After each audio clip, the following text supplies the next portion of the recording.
In this lecture, I would like to talk about culture and world politics, and also cultural diplomacy and how nations use cultural diplomacy to both, in a public relations sense, promote their own culture and the great things about their country and their position in the world, in order to develop cooperative relations with other countries through mutual understanding, but also to promote their society for economic investment and for tourism, of course, which is a part of that. And then we also want to look at the article Jihad versus McWorld and understand the cultural clash that Barber was trying to identify as a new area of conflict in world relations at the end of the Cold War. Culture exists everywhere that communities occur and where these communities interact with one another.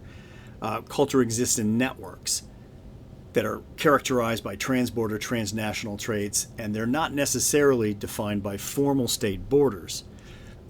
We can have a culture of brought to us by the Kurds, for example, which exist in northern Iraq, in parts of Turkey, and in Syria.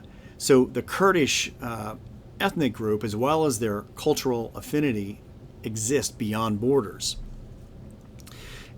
You can see the same thing in Ireland, for example, with the border between Northern Ireland, part of the UK, and the Republic of Ireland. The culture of that island is very much the same, even with a difference in religion between Protestants and Catholics in any part of the country, but particularly in Northern Ireland. But they are still part of that Irish culture. And culture is closely linked to identity and an awareness of a common language, your ethnicity and history, and the religion, among other factors unique to each culture, which is very different than civilizations, which is kind of this notion of we versus others, tending towards superiority of certain civilizations or its cultural makeup over others. In fact, during the colonization period in world history, Western civilization was seen as something that was being pushed upon other cultures and other even older civilizations, such as the Chinese dynasties and the Chinese civilizations in Asia that existed and advanced even quicker than the Western civilization. Western civilization meaning the development of ancient Greek and Roman and medieval Christendom in Europe, as well as the Enlightenment period in England, France, and Scotland that developed our liberal political ideology and our framework for economic activity in capitalism and free markets. Simply put, culture is defined as the customary beliefs, social forms, and material traits of a racial, religious, or social group, also set of shared attitudes and values and goals and practices that characterizes a community's organization. It's, in a sense, kind of a subset of civilization, which is defined as an advanced state of intellectual, cultural, and material development in human society, which is marked by progress in the arts and science, and extensive use of record keeping, writing, and mathematics, and the appearance of complex political and social institutions. So we saw civilizations developing in South America long before Europe had discovered this continent. We saw civilizations forming in the dynasties of China and other parts of Southeast Asia. And these types of civilizations of age and culture were made up of very different subcultures, as Europe was of course as well. But France, a different culture than Germans or Scandinavians or the English, had their own unique culture, but they were also influenced and a part of Western civilization as a whole. This is a great map. It shows you the hot spots between 1948 and 1975 during the Cold War. The Cold War, unlike the colonial period, as colonization was a clash of economic power and cultural identities of the colonized world with Europe and the United States, which represented Western civilization. The Cold War was really this conflict of liberal ideology with radical socialist ideology in the form of communism. And it embroiled the former colonized world, which in the 50s and 60s, as you remember, were moving away from being colonies of European powers to the decolonization period, which resulted in a battle between the Soviet Union and the United States for influence in the decolonizing world. And a conflict that existed in the former colonial world could not play out between the two polar powers, the two polar hegemons in this case, because of nuclear mutually assured destruction. But when the Cold War ended, there were a number of key reactions. One very interesting reaction was that of Francis Fukuyama, who brings the liberal perspective in his book, The End of History and the Last Man, written in 1992. In a reaction to his liberal view of the end of the Cold War, where liberalism really won the day, Sam Huntington, who was a professor of Fukuyama, wrote his book, The Clash of Civilizations, laying out a new era of conflict. It will not be one of relative peace because we still have other issues in which people are clashing and nations are clashing. And of course, you read the article Jihad versus McWorld, and Benjamin Barber took that article and turned it into a book in 1996, similar with the arguments made by Huntington in his notion of Jihad versus McWorld.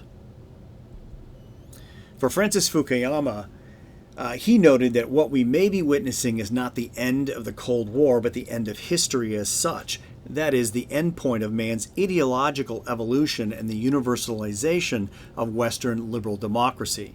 In other words, what he was suggesting in the early 1990s was this clash of ideas through history, which is a very Hegelian concept of history. History not being a set of events over time progressing through the eras, but in fact, history as a struggle, an interactive struggle between civilizations, between nation states, between people in the area of ideas. And that the end of history simply means we've all come to this notion that democracy and market economics, freer market economics, are the way to manage our affairs. Very Western civilization in its outlook. And he had reasons to lay this out. If you look at the numbers of autocracies and democracies between 1900 and through to today, you can see that there was this transition period in the 1990s where democracies began to outpace autocratic regimes in the world. So democracy was winning over authoritarianism and totalitarianism that we saw in the communist regimes of Eastern Europe and the former Soviet Union. And capitalism had continued to grow. Robert Lawson noted that liberalism, the view that places individual citizens at the center of power by combining democracy, human rights, and economic freedom, has delivered prosperity in every place it has been allowed to exist. Recent challenges from the far left, socialism, and the far right, which we would call nationalism, have slowed liberalism's expansion, but reason for optimism still remains. And he wrote that in 2019. And if you look at the average economic freedom rating, we have seen it steadily increase since 2000 as well.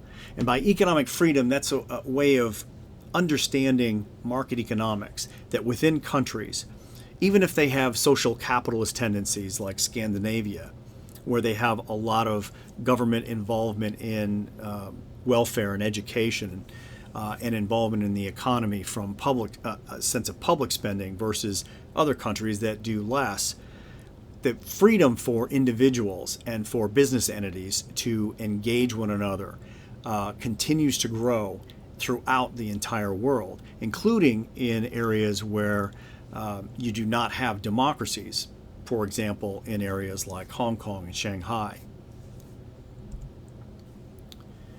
Sam Huntington responded to Fukuyama, noting that the post-Cold War world would be more complicated and it would be complicated by a clash of cultural and religious identities. In part, his argument agreed with his former student that the clash of ideology between capitalism and socialism and democracy and authoritarianism had ended, but he believed that the old world cleavages of cultural differences would result in a clash between non-Western and formerly dominant Western civilization in international affairs. To Barber, the end of the ideological struggle over the political and economic arguments of capitalism, socialism, democracy, authoritarianism are not going to usher in a period of peaceful global relations. Instead, the likely scenario in his estimation is a transition from the traditional theoretical notions of state interests and strategic bipolar relations that we saw during the Cold War to an era of long suppressed nationalism, long suppressed cultural identity and religious traditionalism that would clash in a world of growing global consumerism and diminishing cultural traditions. Now, traditional societies were also embracing some of this global consumerism, and there was a conflict internally, not necessarily between different nation states, but inside countries and inside national groups between the desire to engage the world in a global economy, but also hold on to cultural traditions. And often those two would clash, with some folks seeing this as this what we call McWorld, an attack on one's culture and one's traditional heritage. So it's a world of centralizing tendencies of McWorld, of corporate culture and influence and Western civilization and trade, confronting the decentralizing forces of jihad, which seeks ownership of the traditional cultural religious identity. So for Barber, the future suggests a conflict between corporate cosmopolitanism and cultural sovereignty by individual cultural groups. McWorld is this idea that the world is becoming homogenous, that we're becoming very similar in our worldview and the way we interact with one another. We're becoming part of this global consumerism and this excitement toward what we might call American franchising. Jihad is a term that he uses, and perhaps he should not have used it because it's a loaded term. It has become this notion of violent reaction by fundamentalist Islamic extremists toward any encroachment by Western civilization and by Western powers and by this consumerism. But jihad basically means, in the Arabic language and its use in the Quran, meaning a struggle, a personal struggle of your faith to overcome your difficulties as an innately sinful human being and to be faithful to God. It's not meant to be, in its religious sense, a justification, a moral and religious justification for committing acts of terrorism against others who are considered to be non-believers in the Islamic faith. But the idea that Barber was trying to convey, as was Huntington, is that we're going to see this clash between a belief in the greatness of one's own cultural and religious traditions with a growing cosmopolitanism of corporate multinationals. At the end of the Cold War, the Soviet Union, even before it fell apart and became an independent Russia and other independent states of the former Soviet Union, began to embrace the West. Everything that they had really known about and wanted to have a taste of. And obviously McDonald's, being the iconic franchise for this McWorld, was one of the first U.S. franchise operations to open up in the Soviet Union in January of 1990. When I was working there in 1994 at the American Embassy, I had a chance to eat at this particular McDonald's. Did not have these lines, but as you can see, in the very first day and for weeks and months after its opening, Russians in Moscow were coming in droves to get a taste of what they had always heard about. They had had Coca-Cola, they had had access to American music, to American rock and roll. And in fact, rock and roll became an understood Russian word when it came to music. And they had this idea of Hollywood, rock and roll, of McDonald's, this idea of American culture that they wanted to be a part of. And their interest in that global consumerism, which exists all throughout the world, is what Barber is referring to, that people are seeking to have some kind of connection with other parts of the world. But, this is now 2020, and we should probably talk about something that's a little healthier. And so I'm going to use the idea of international coffee chains for my description of McWorld rather than fast food hamburgers. So this is really cafes versus coffee chains. Cafe culture and fast food franchising is an example of cultural clash. So in Paris, cafes are chic, and franchise coffee chains like Starbucks or whatever their origin, U.S. or German or English, they are gauche. And see, for the Parisian, one is cultured, of course, and the other one is uncultured. In Europe, in the Middle East, and North Africa, as well as many other regions of the world, coffee drinking isn't a drive-through habit that we use to keep awake while we go to work or school. It's a regular social occasion that's steeped in history and social connection. And in fact, a lot of this cafe culture has really begun to be part of American daily practices. We are now going to cafes to have coffee and sit and have conversation as well. We've begun to change along with the world. But yet the world, despite their tradition of social interaction in cafes, they crave the McWorld model and the allure of U.S. coffee franchises. So Starbucks, based in Seattle, has over 600 stores in 12 Middle Eastern and North African countries that employ more than 10,000 workers. And this is just one part of the world in which Starbucks is engaging. You can find Starbucks everywhere. And then Caribou Coffee out of Minneapolis, which is a little newer to the game, now in the Middle East, has more than 250 locations, and it continues to grow in the Middle East, North Africa, and in Turkey. And this is where you see this notion of jihad versus McWorld.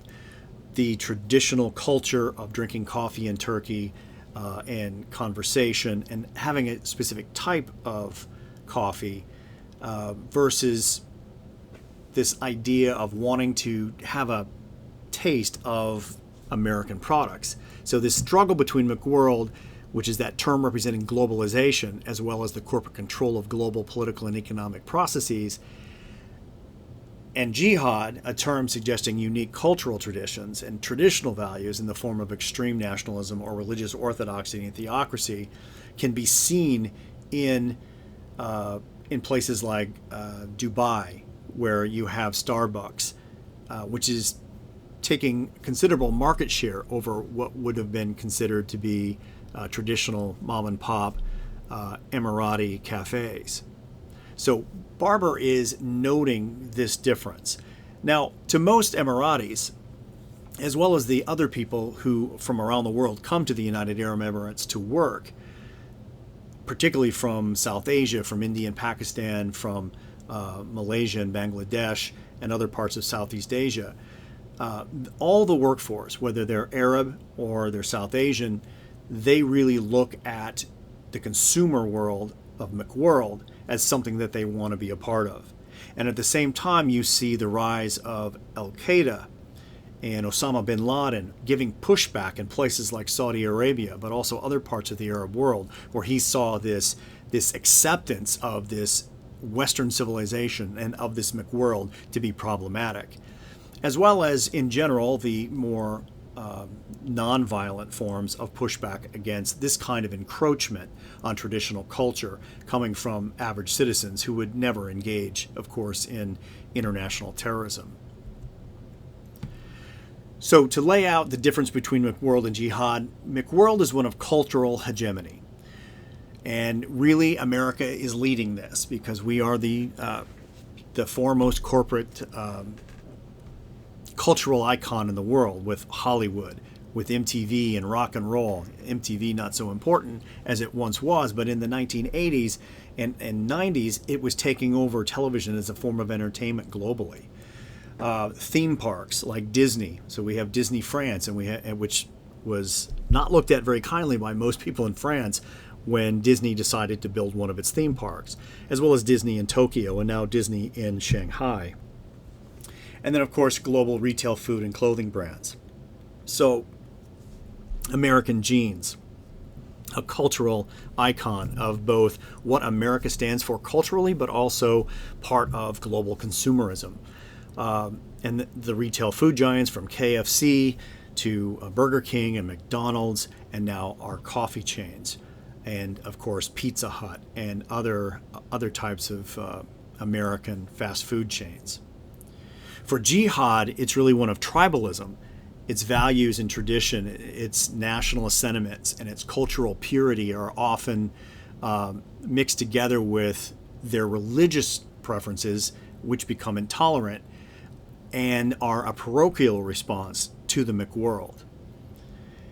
The McWorld of globalism, of universal ideas, of global markets, of open economic borders, and limiting, and in some ways, McWorld limits state sovereignty and is hostile at times to democracy because it requires a focus on the corporate culture of expansion, where multinational corporations are calling the shots rather than countries and its peoples. Jihad is one of localism, of decentralization rather than moving up in terms of its expanse throughout the world, but going back to the local level, the old subnational boundaries along ethnic lines, fracturing long-standing state sovereignty, and they are equally hostile to democracy in Barber's minds. United Colors of Benetton is one of those early clothing franchises that spread throughout the world. And they use this idea of their colorful clothing to also represent the various different colors of individuals throughout the world and to represent who they are as unique individuals, but one world. Different cultures, but one global culture of consumerism or McWorld. In fact, in my travels in 2013, I snapped a photo of the Benetton store in Kosovo, which was an emerging country and one with very little disposable cash in the pockets of Kosovar citizens, and also in Cuba in the early 2000s, of course, still a socialist country, but allowing some investment with some Cuban government ownership, usually at least 49% of the operations. But Benetton and other European brands in particular, because U.S. brands are not allowed, have gone into Cuba and are accepted by both the tourists that go to Havana, but also by Cuban citizens themselves, and particularly from Cubans who receive money sent to them by their family in the United States. And they would shop at some of these Western stores. And despite traditional Cuban culture and this notion of socialism, they were very eager to participate as a consumer in brands from the United States and from Europe.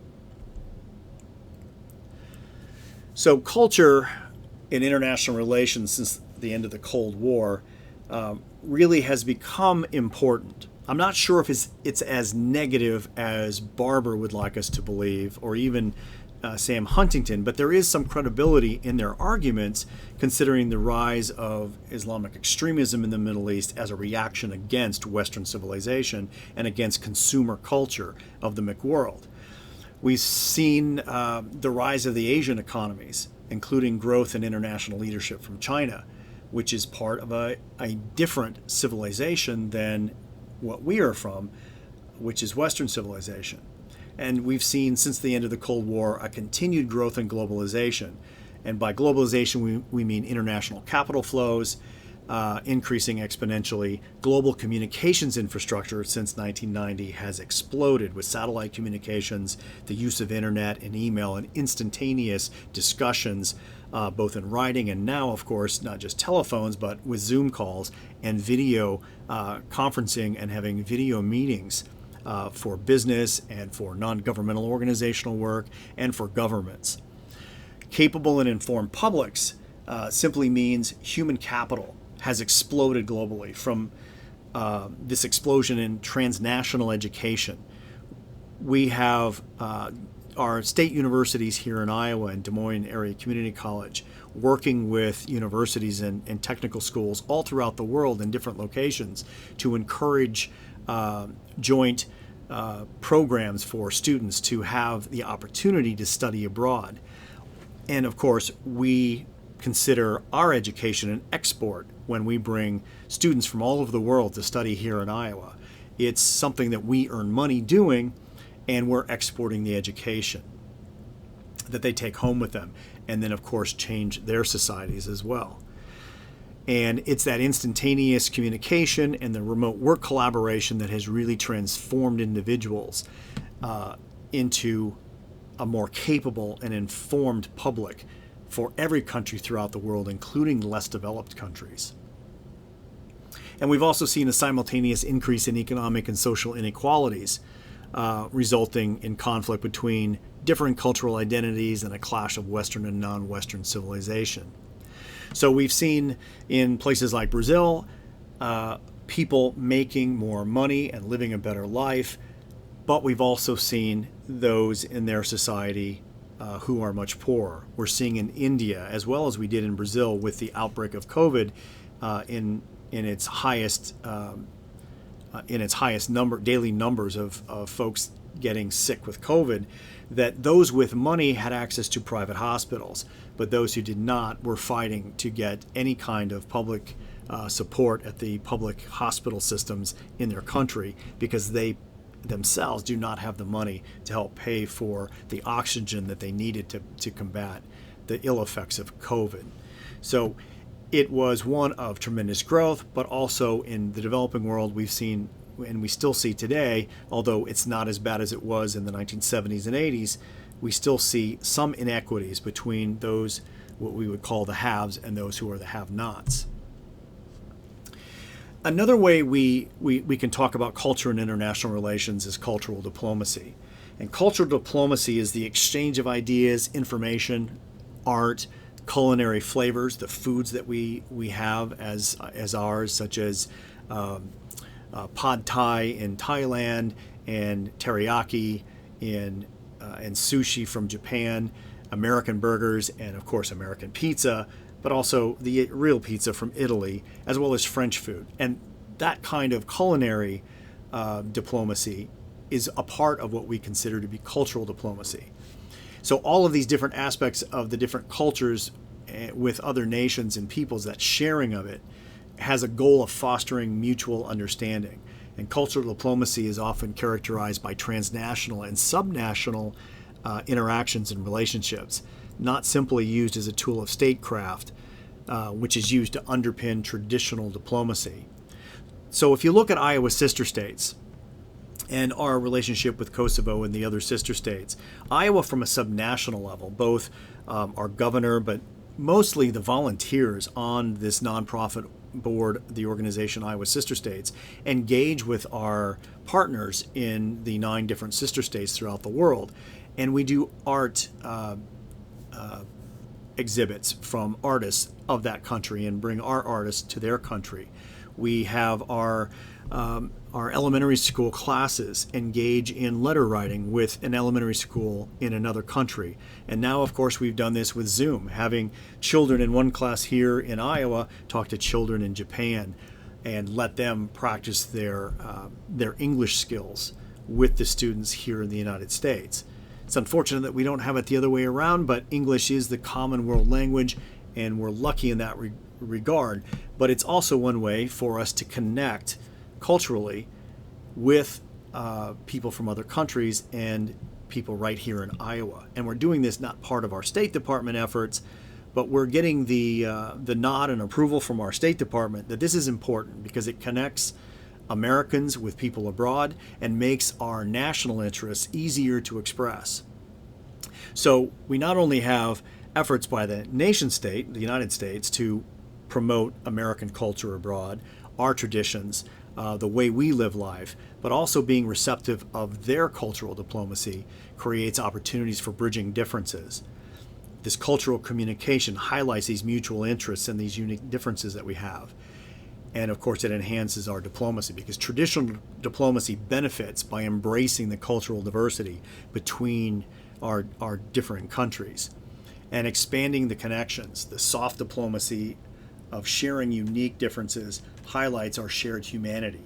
And this allows us to not only bridge our differences, but to become more understanding of one another and our shared connections.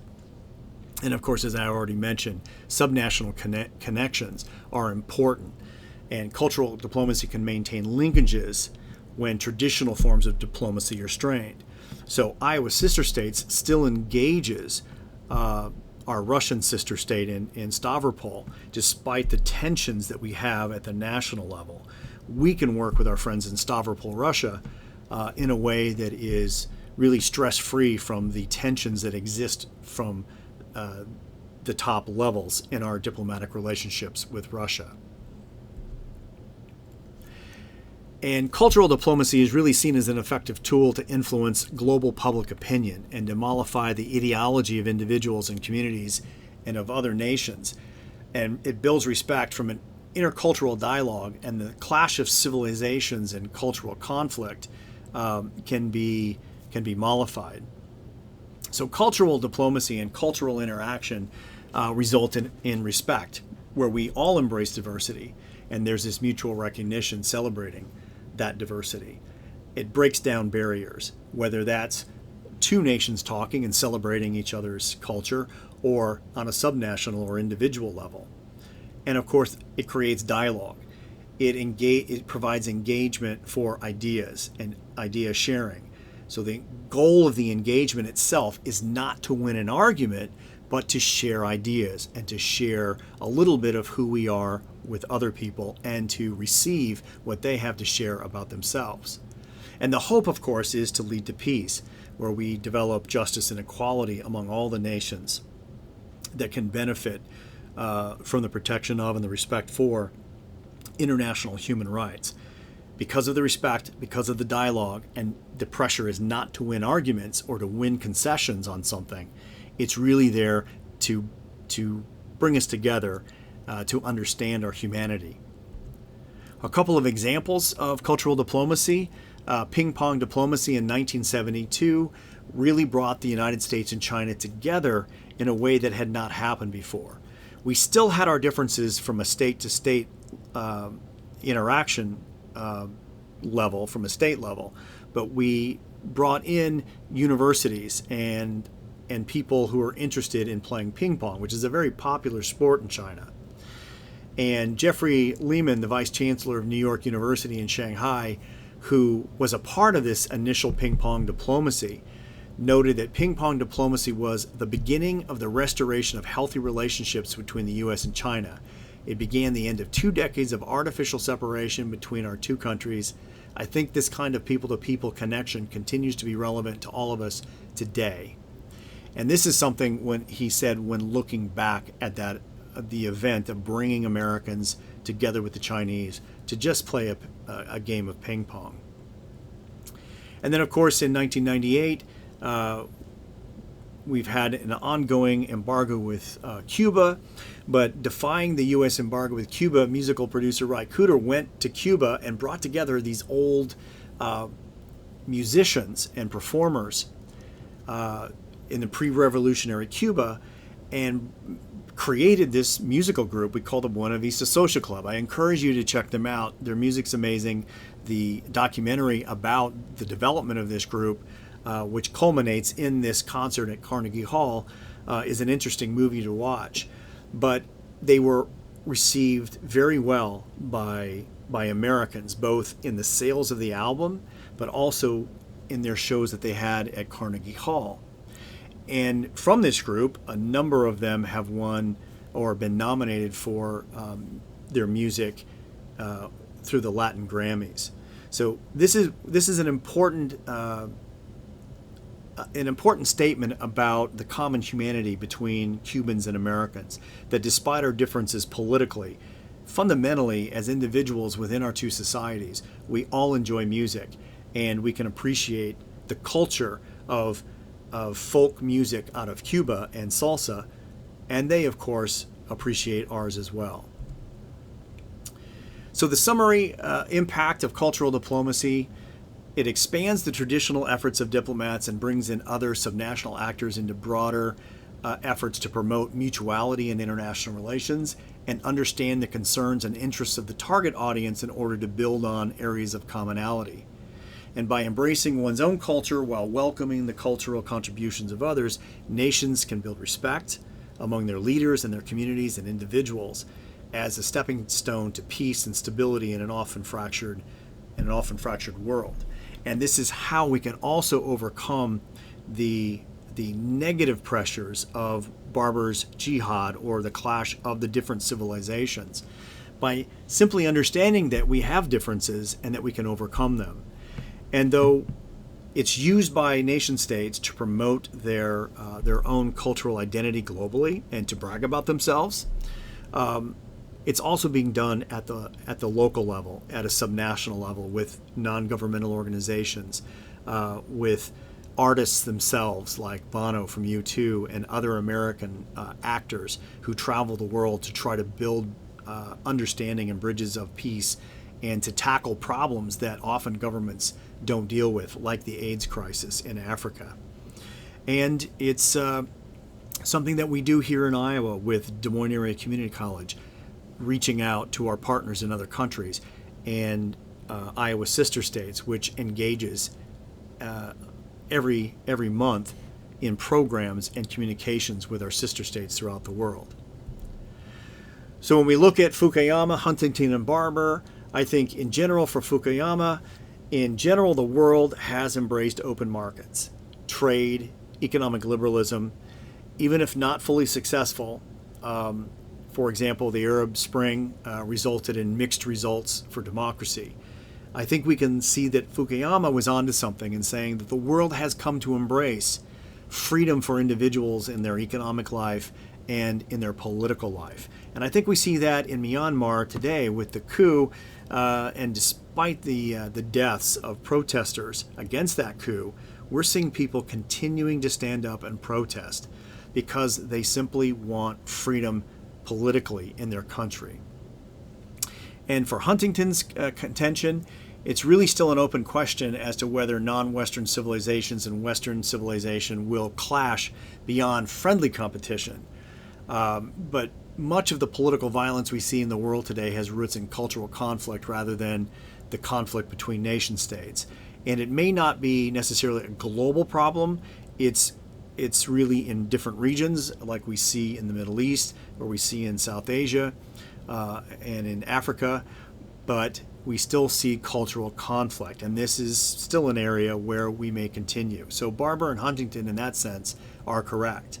So for Barber, on the one hand, the rise of global terrorism, 9/11, the ISIS caliphate, Taliban resistance in Afghanistan, populist nationalist tendencies in both Europe and the U.S. in recent democratic elections seem to prove Barber's negative worldview, but I would also argue that the growth of economic liberalism of the McWorld remains unabated globally, and I think we can see that through the example of an old company like Benetton continuing to grow their market around the world, as well as the new coffee shops, the new McWorld of American consumerism and corporate culture expanding globally. And of course, the number of democracies has surpassed non-democracies since 1989. And if the constructivists are correct, a socialization to the norms of freedom and democracy and of business culture are really boding well for the future of liberalism globally.